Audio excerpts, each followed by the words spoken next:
to recognize the Sir, chairman of the PDEA. Mr. Chairman, Your Honor, ako inireport ako na naglalabas ako ng baril sa krame. Sa totoo, sa Basilan, I was cautioned for not carrying firearms. Tennis racket ang dala ko sa Basilan. I was assigned there as Deputy Brigade Commander. Naglalabas daw ako ng maraming baril sa krame.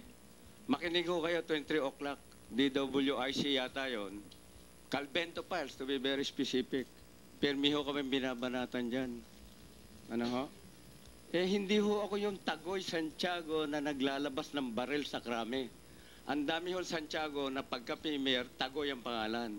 Yun ang Tagoy ng krame, si General Leocadio Santiago. Leocadio Tagoy Santiago, the head of the PNP SAP. Talagang ang daladalang baril niyan, truck. Hindi ho si General Santiago na Class 70. Class 78 ho yun. Pagkatapos may reported ho na si General Santiago, alam nyo, hindi alam no ibang nagsasalita na nakakaabot sa akin. Ako raw ay balasubas at minumura ako.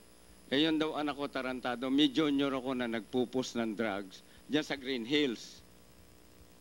Ikukorek ko lang ho yun.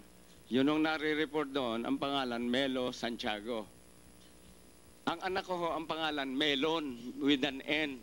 Para naman ho yung nagsasabi, i-check niyo ho, ang anak ko, wala ho akong junior. Naghahanap pa ho ako, baka may papaya, gagawa ho ako ng junior. Para junior din ang tawag sa akin, parang si Congressman Ablan. Mr. Chairman. Paki-check lang ho, alam ko kung sino nagsasabi, nandito ho ngayon. The man is right in this hall.